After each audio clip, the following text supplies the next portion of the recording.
Hello everyone, my name is Kenny Uhl, and I am a RIPTA rider from Providence. I am a frequent rider on the R Line and Route 1, which are facing frequency reductions. But there are so many other routes across Rhode Island that are being heavily impacted by these cuts.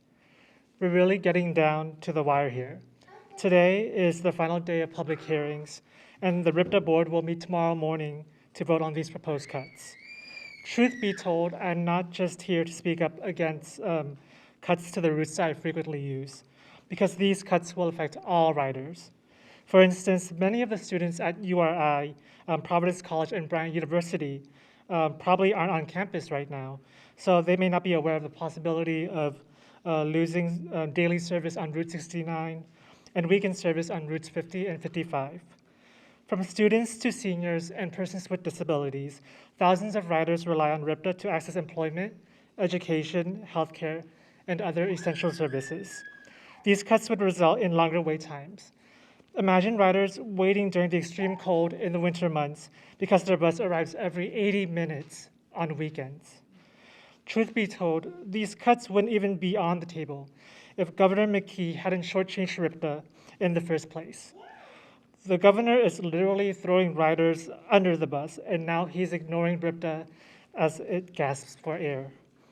His continued silence on this issue is deafening. Chronic underfunding of transit not only deepens the housing crisis, but it weakens local economies and undermines our fight against the climate crisis. I urge everyone here to call your state reps, senators, and especially Governor McKee to demand that they flex state funds for RIPTA. The funding is out there, especially given the state's $14.3 billion budget. We just need to keep speaking out and putting pressure on our elected officials. There's also a rally happening today at Kennedy Plaza in downtown Providence at 5 p.m. to call on the governor to avert these catastrophic service cuts. Transit is essential. Thank you. I'm representing myself and a senior community. I currently use literally about 10 different bus lines, okay? I use the number 1, I use the 35, the 60, 71, 72, 73, 75, 78, 92, and the R line. I won't be able to get my prescription medications if they cut the service on the weekends, on like the 71 going to Cumberland. Have issues making appointments. There will be overcrowding issues, which will be leading to problems with some of the passengers. And the access for senior citizens is just a little bit ridiculous. They are getting rid of the 73 line altogether. They had first cut off one of the stops, which was to the Leon Matthews Senior Center, so that bus stop was not being used, and now they're going to cut it out altogether. And the governor just really needs to do something about this and to restore the funding for the bus lines. Thank you. I'm Joanne DeVoe, and I live in Warren. People live where they live so that they can do the work that they're trying to do. And so they depend on buses being a fundamental service to them to get them to work.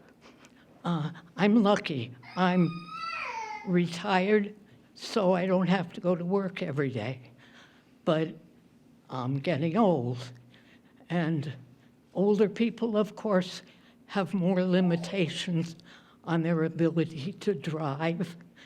And so that's probably in my future, in which case I will need the buses. I have a neighbor who's a professor at RISD. He depends on the Warren bus that goes down Main Street and goes into Providence so he can get to work because he has serious vision problems. There's a lot of people in the state who have conditions that enable them to manage to get to work as long as they have a decent bus service. Now I know that the governor has to provide enough money to run the service like it sounds like it's being run as well as possible. So we need more money for this service. Thank you. I'm Thomas Padua from Warren, and I want to say to the people here from RIPTA, I'm not mad at you. I'm mad at the governor, I'm mad at the state legislature, at the people who haven't provided sufficient money for our bus system. We're a one-car family, and for a time, due to medical problems, I couldn't drive. We chose our home partly for its proximity to the number 60 bus service. We figured that would be there. At times, it's been essential for us. Now, public transportation is not a profit center. It's part of the state's cost of doing business. It's the circulation system. Like your blood keeps everything going, it keeps everything going in Rhode Island. The people of Rhode Island rely on the buses to get to work, to get to shopping, to get to medical appointments. It's absurd that we keep hearing about spending potentially tens of millions of dollars to move the bus hub when we can't find the money to keep the buses running. So please, everybody here, thank you. Please, everybody here, scream at Smith Hill and Providence and get RIPTA fully funded because we need it. Thank you. Hi, my name's Rachel Quint. I live in North Providence. I come to you as a mother to a 1-year-old in Providence, and I chose to raise my son in the city because of all the art and all the beauty that Providence has to offer. It's such a beautiful city. I'm a transplant myself. I'm from San Diego, and I came all the way here because I love your city so much. The only way we have access to Providence's libraries, museums, and parks is through RIPTA services. And thanks to the access that the bus provides, my son and so many other children throughout Rhode Island have community, safety, and the village that society promised us when we became parents. That being said, thank you, Freddie. That being said, these proposed cuts disproportionately affect Black and brown communities throughout the state.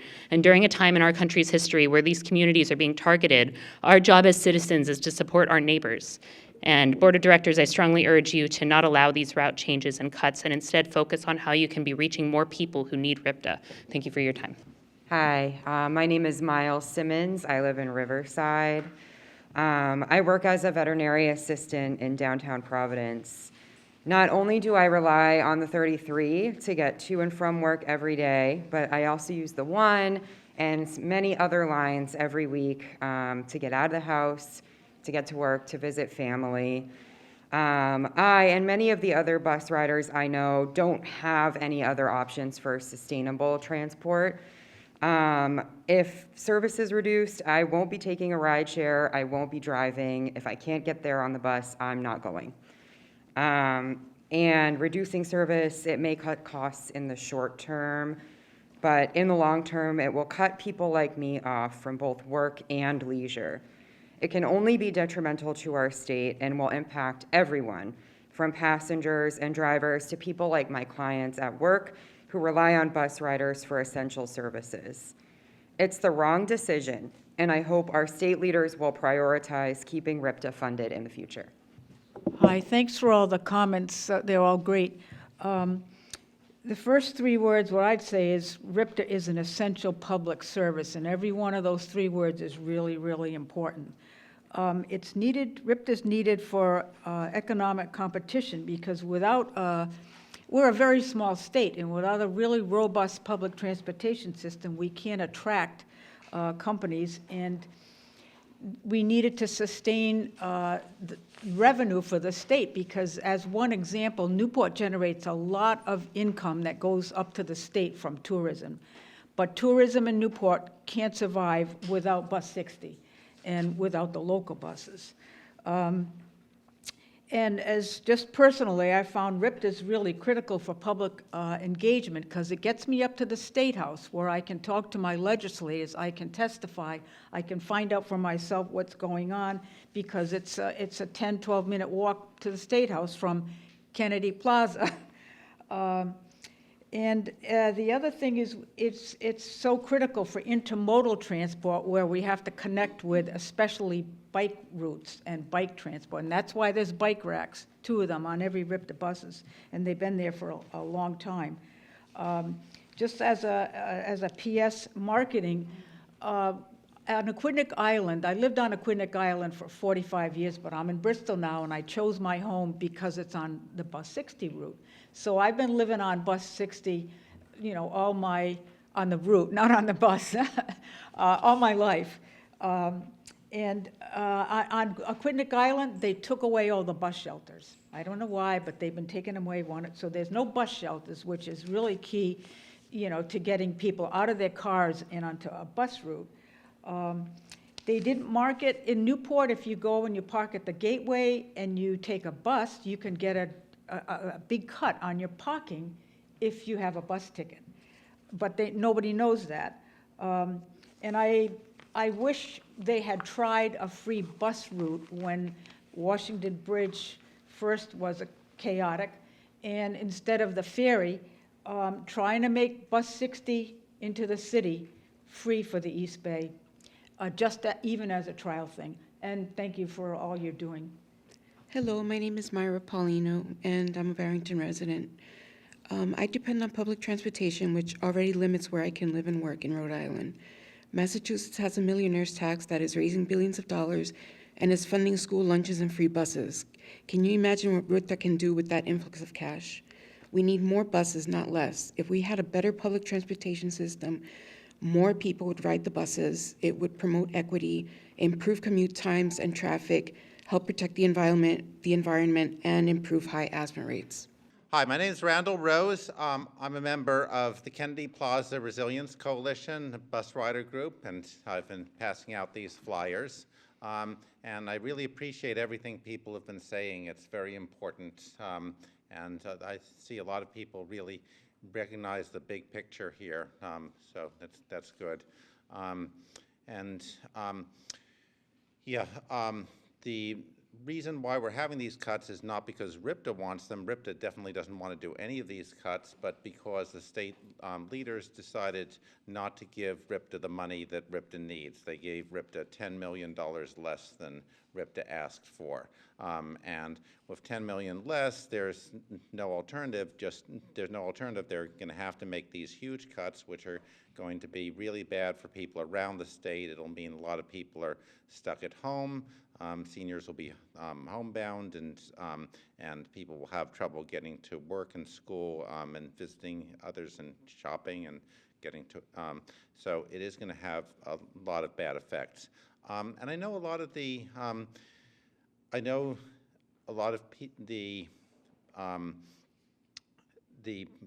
elected officials do understand this and do want to support RIPTA, and that's really good.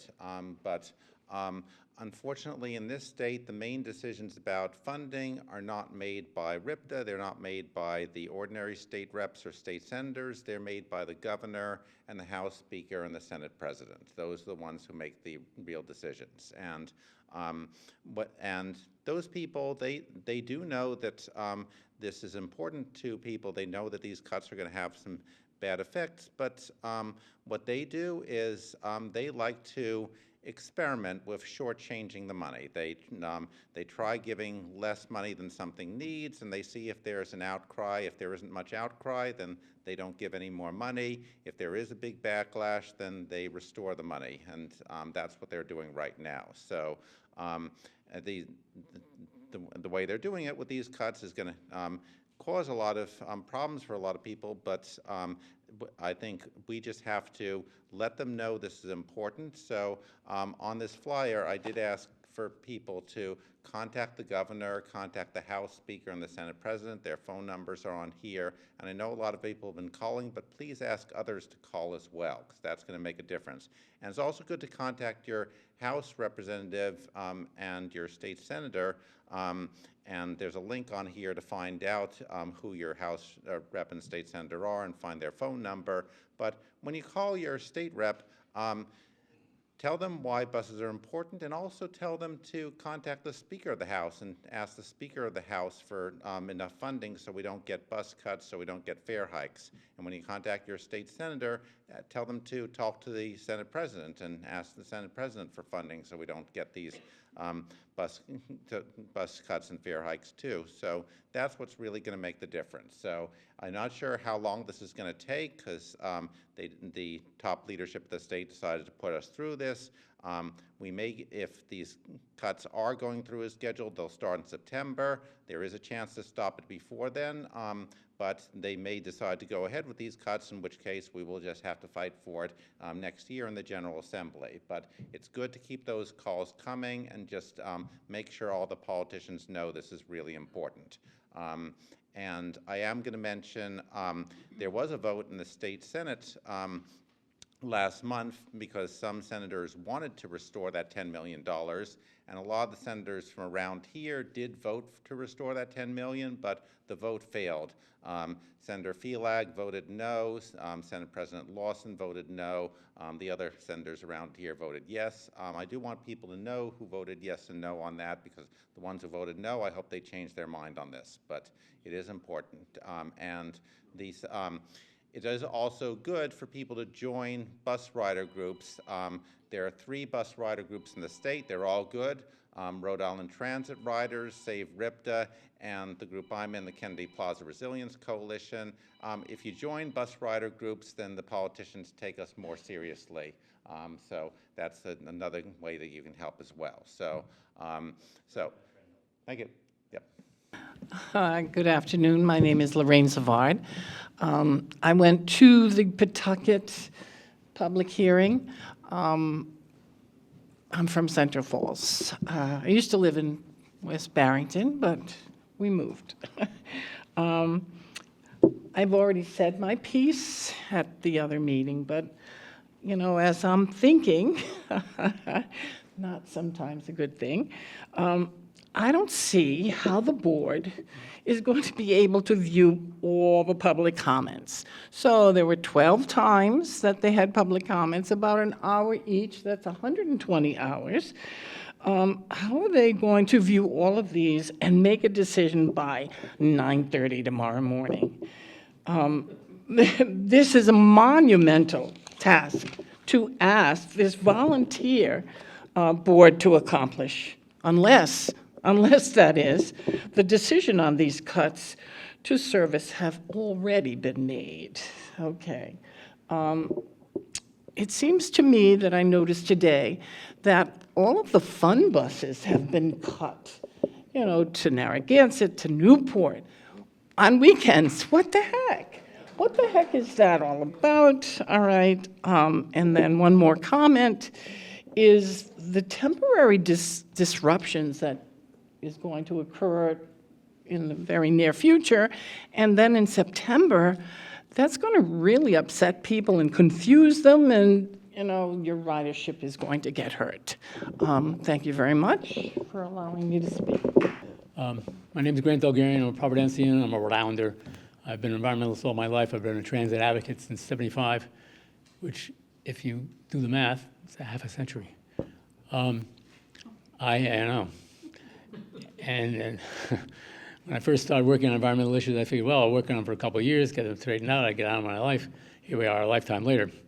What are we in? We're in an era of climate change, global warming, carbon emissions. Transportation sector in the state of Rhode Island contributes more than any other sector, 40%.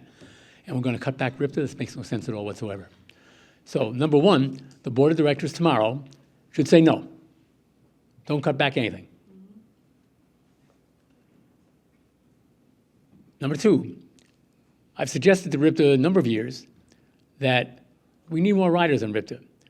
And then came the corona, and we got less riders on RIPTA, and we haven't gotten back to where we were before corona. And what I've suggested to RIPTA over many years is that if supposedly the benchmark of who's served by RIPTA or who's served by public transit is if you're in an urban area and you're within a quarter mile of a bus route, you're served by the bus system. And if you're in a rural area and you're within a half a mile of the bus route, you're served by the bus system. And so what I've suggested to RIPTA repeatedly is direct mail the appropriate bus schedule to everybody who is potentially served by RIPTA. And, you know, direct mail works, because otherwise we wouldn't be getting direct mail. But we get direct mail all the time. And how many folks have a refrigerator that doesn't have anything magneted to it? They could magnet the bus schedule on the refrigerator. Half the bus trip could be waiting for the bus. And people, now with the high-tech stuff, they can look up and see when the next bus is coming. But that's people who are planning on taking the bus. But people who are not planning on taking the bus, they don't look at the bus app. So we need to get more people on RIPTA. Now, RIPTA, people work, hopefully getting back to work, 9 to 5, Monday to Friday. And if they have errands to do after work, well, they want to take the car because they've got to get it done time efficiently. But they're not doing errands every day after work. So, a couple of days that they're not doing errands, they can take RIPTA. So that's recommendation number 1. Recommendation number 2 is the traffic circulation pattern around Kennedy Plaza doesn't make any sense. If you're going west to east, you can go down Washington Street, you can down Fulton Street, either way. But if you're going east to west, you can't do either one. You have to do-si-do around. Makes no sense at all whatsoever. And I've suggested this in the past. Nobody's taking the initiative. Everyone's pointing the fingers. Well, it's not RIPTA that takes the initiative, it's the city. It's not the city, it's the state. And everybody is saying somebody else. I think it's the city, but I think RIPTA could initiate it. And what's my suggestion? Washington Street. One block of Washington Street that runs along the north side of Kennedy Plaza currently is one way. Buses, and then there's a raised concrete median, narrow, and then cars. How many streets can you name in the state of Rhode Island that has a concrete median separating the same direction of traffic? I can't. What we should do is relocate the 4 bus stops on the north side of Fulton Street to the north side of Washington Street, make Washington Street 2 ways buses only, and that frees up Fulton Street to be 2 ways for everybody. That everybody wins. Finally, in what these guys are probably going to consider not germane to the specific purpose of this public hearing, but I want to mention it to everybody on the east side, on the East Bay. I'm going to say 2 words, you know what I'm going to talk about. The bridge. A year and a half ago, we were all told that, the bridge needs major work. We're right on top of it. We'll get back to you. They got back to us in 2 months, and what was the answer? The bridge needs so much major work, it's beyond major work. It needs to be demolished. And so we've demolished it. At that time, what was the cost of replacing that bridge with another highway bridge? $250 million.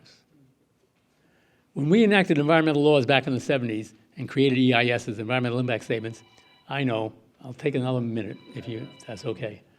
Anybody coming after me, or am I the last one? Anyone who wishes to speak who was not. Oh, okay, fine, okay. All right, so if I could have 1 more minute, I appreciate it. When we enacted environmental laws back in the 70s and created EISs, environmental impact statements, you would have thought that it would have been in those laws that if a single project was going to cost more than a certain amount of money, an environmental impact statement would have been automatic. I'm a round figure kind of guy. $100 million would have been my number. Project's going to cost more than $100 million, you do an EIS. Now, we didn't obviously do that because we're not doing EISs. What does an EIS do? It looks at the proposed action. We know what that is. What is that proposed action? Build a new bridge adjacent to the existing one and what will that accomplish? Add 1 travel lane in each direction for a fraction of a mile. EIS will look at that. EIS will look at no action, self-explanatory, or alternatives. What's my alternative? Rail. And not just rail between Providence and East Providence, but rail between Providence, East Providence, Riverside, Barrington, Warren, Bristol, Portsmouth, Middletown, Newport. I'd like to know what the economic impact would be if we connected downtown Providence to downtown Newport by rail. That's what an EIS would tell us, along with the environmental impact. I mean, that would be immense, enormous. We should encourage everybody, the state legislature, the governor's office, lieutenant governor's office, general treasurer, take a fraction of the money and do an EIS while we're still working on finalizing plans for the Washington Bridge. Oh, and by the way, the Washington Bridge price has, of course, as we all know, migrated north And then later on last year, it was over $300 million. And there was an article in the Providence Journal a couple weeks ago talking about the bridge, and the number that the Providence Journal quoted was over $400 million.